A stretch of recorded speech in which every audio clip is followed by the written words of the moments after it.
Hari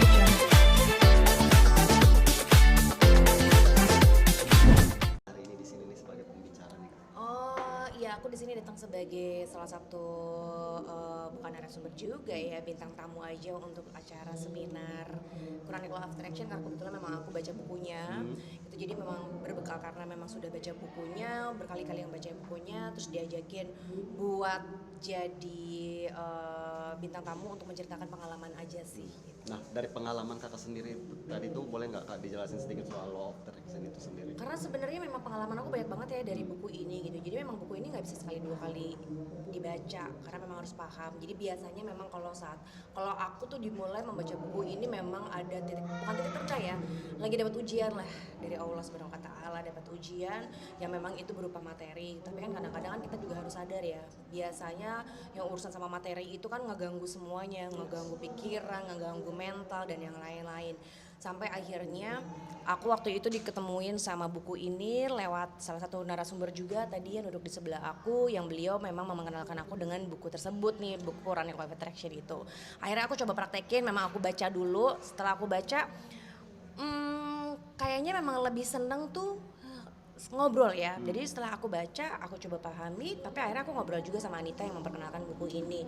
Sampai akhirnya aku praktekin gitu. Sampai aku praktekin ya alhamdulillahnya setiap ujian yang diberikan selalu dapat jalan keluarnya. Walaupun mungkin misalnya hari ini aku minta jalan keluarnya, belum tentu hari ini juga dikasihnya gitu ya. Tapi itu memang berproses sampai akhirnya setelah aku sadar, bisa dibilang ini udah bulan keberapa ya, udah 8 bulanan lah ya aku baca buku ini, udah sampai 3 kali. Enggak terus-terusan sih, pas lagi dapat ujian yang cukup berat aku baca lagi.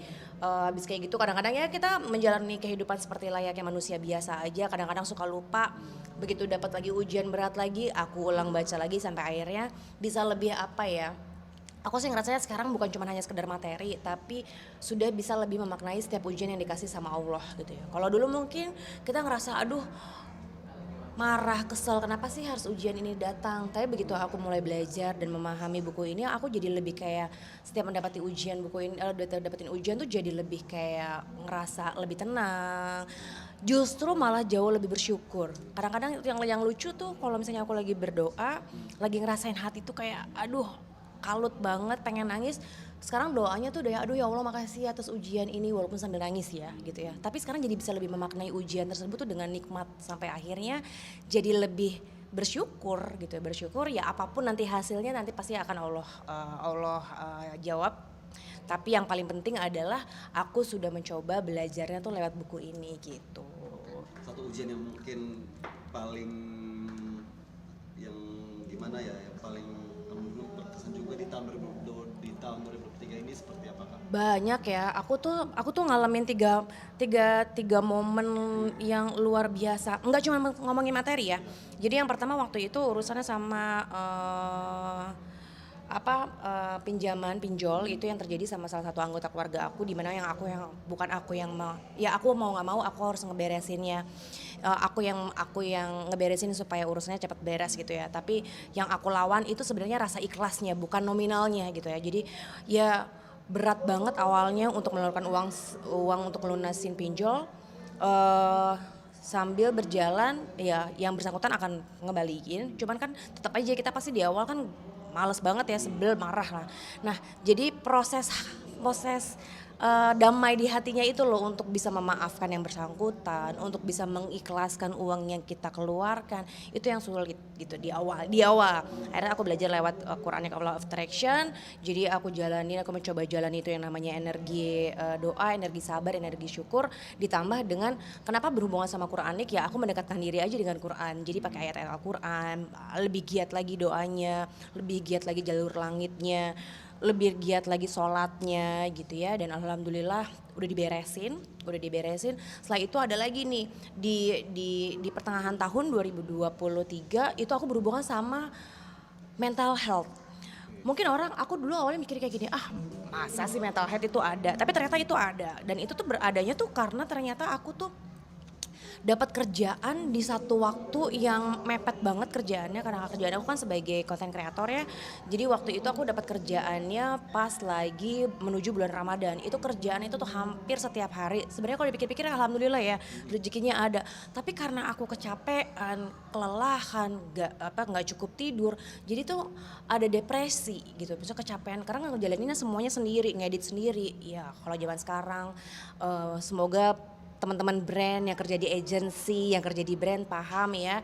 Kalau pas lagi kalau apa namanya kerjaan numpuk itu brief hari ini datang besok harus dikasih, ya kan? Belum previewnya pas segala macam itu kan sebenarnya membutuhkan waktu. Kita mau nggak ambil namanya kesempatan, tapi kalau misalnya kita ambil akhirnya kita jadi kayak wah pusing banget gitu ya. Akhirnya itu nyerang ke mental health aku gitu ya. Terus habis kayak gitu alhamdulillah sembuh. Itu pun juga aku mesti proses lagi belajar, aku proses baca dan aku proses lagi pahami lagi. Terus yang ketiga kemarin kalau yang kemarin tuh lebih karena ini ya, karena aku sekarang memutuskan ingin menjadi seorang ibu rumah tangga aja, nemenin anak-anak aku tuh sekarang lagi sering berdoanya supaya bisa tetap berdaya, tetap bisa membagikan sesuatu yang berguna buat orang lain aja walaupun tetap di rumah nemenin anak-anak itu sih.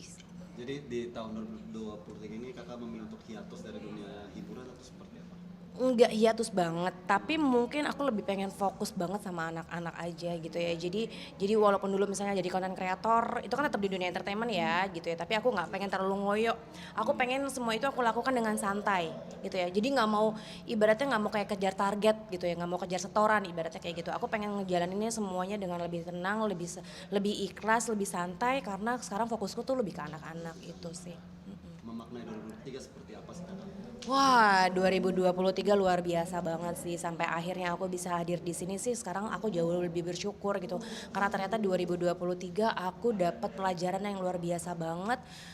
Aku sadar bahwa ternyata setiap ujian yang dikasih sama Allah itu justru malah membuat aku jadi semakin kuat gitu. Aku ngerasa bahwa oh Allah tuh sayang banget ternyata sama aku gitu ya, sama keluarga aku, sama suami dan juga sama anak-anak aku. Dan malah justru aku tuh jadi lebih happy saat mendapatkan sebuah ujian. Nah itu menurut aku 2023 ini luar biasa karena ada perubahan dalam menyikapi dan juga memaknai namanya ujian di dalam hidup itu sih. Untuk resolusi 2024 sendiri seperti apa kak?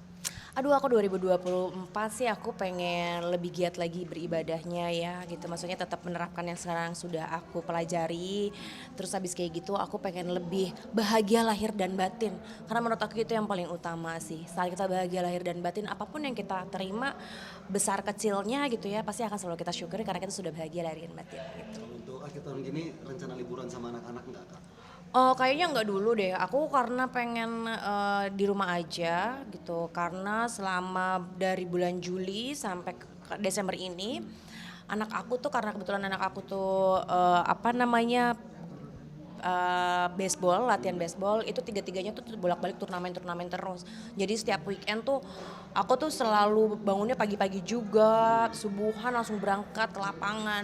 Nah aku tuh pengen pas lagi liburan ini nggak mau kemana-mana, pengen istirahat, pengen tidur sama anak-anak, pengen istirahat di rumah, pengen santai-santai karena udah nggak ada momen turnamen lagi baseball, udah nggak capek-capek lagi. Malah justru nggak liburan, kita mau akhir tahun pengen tidur-tiduran aja, kegoleran, nikmati waktu di rumah gitu. Anak-anak memang hobi olahraga baseball ya kak? Iya, anak aku tuh semuanya pada lagi emang lagi jadi atlet baseball. Emang cita-cita mereka untuk jadi atlet atau seperti apa? Cita-cita ayahnya sih sebenarnya. Jadi gara-gara ayahnya tuh dulunya memang atlet baseball gitu ya waktu dia masih SMA dan dia juga masuk di Universitas Indonesia di UI aja lewat jalur prestasi, lewat jalur olahraga ya baseball. Jadi dia pengen tetap anaknya tuh apa namanya ngelanjutin hobi ayahnya dan ternyata alhamdulillah semua anak-anak aku suka ya tapi jadinya kayak gitu tiga anak aku semuanya main baseball yang kecil-kecil ya jadinya tuh Sabtu Minggu tuh aku nganterin mereka ke lapangan kalau nggak latihan ya ujian kalau nggak latihan ya turnamen hari ini tuh final hari terakhir. Tadi pas aku berangkat karena kita harus berbagi badan gitu ya aku kesini tapi karena aku tahu aku yakin anak aku menang alhamdulillah tadi anak aku sama teman-temannya menang gamenya bundanya juga happy bisa berbagi sesuatu yang positif yang berguna buat teman-teman yang datang tadi di Quranic Law Attraction ini gitu. Kemudian